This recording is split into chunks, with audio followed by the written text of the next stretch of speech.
ayaa madaxweyne Trump shalay afhayeenka aqalka cad Caroline Leavitt waxay tiri madaxweyne Trump waxa uu diray Steve Witkoff oo ergeyga bariga dhexe u qaabilsan madaxweyne Trump iyo wiilka sodonka uu yahay Jared Kushner isla markaana haddii loo baahdo madaxweyne ku-xigeenka Hagan ayuu ku jiraayo waa loo diri karaa Islamabad xitaa waxa la arkayay madaxweyne ku-xigeenka JD Vance oo taleefanka Trump kula hadlaya isla markaana DT ay ugu qoran tahay oo Donald Trump laga soo gaabiyay maalmahan waxa soo baxay in khilaaf uu jiro la xiriira Trump iyo madaxweyne ku-xigeenka wada hadallada Iran ay la leeyihiin la xiriira madaxweyne ku-xigeenka waxa uu leeyahay inagoo wada hadalladii ku jirna ayaa waxyaabo aanan ku heshiinin Trump bartiisa faraha bulshada uu ku soo qoraya taasina wada hadallada socda ayay carqaladaynaysaa marka waxay noqonaysaa in hal ilna wada hadalkii lagu fiiriyo il kalena barihii bulshada ee madaxweyne Trump lagula socdo marka arintaasi darteed ayaa la leeyahay miyuu shalay u raacin waayay labadan xubnood oo Trump uu diray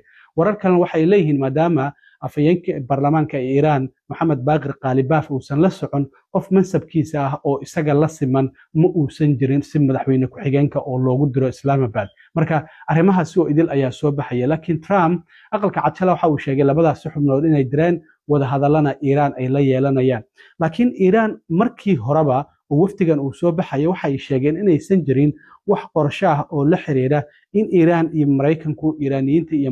Ameerikaanku ay kulmayaan sida afhayeen u hadlay wasaaradda arrimaha dibadda uu xaqiijiyay Iran waxa uu sheegay afhayeenkan oo la yiraahdo Ismaaciil Bachai oo bartiisa X ku xaqiijiyay saacadihii hore ee maanta oo Sabti ah in waftiga wasiirka arrimaha dibadda Iran hogaaminayo in Abbas Araghchi uu u yimid Islamabad in wada hadal uu la yeesho mas'uuliyiinta wadanka Pakistan sida darteed waxa uu yiri waxaan Islamabad u imaanay waxa ay tahay oo booqashada wasiirka arrimaha dibadda inaan kulan la yeelano wafti sare oo dawladda Pakistan ka tirsan isla markaana dhaxdhaxaadinta hadda naga dhaxwada ay yireen inaga iyo Mareykanka sidaas darteed waxa aan doonaynaa in la soo gabagabeeyo dagaalkan iyo waliba gardaradan Mareykanku uu ku soo rogay iyo nabad la'aanta ka jirta gobolka sidaas darteed waxa uu yiri wax wada hadalada oo qorsheysan inay dhax maraan waftiga Iran iyo sidoo kale Mareykanka gabi ahaanba ma jiraan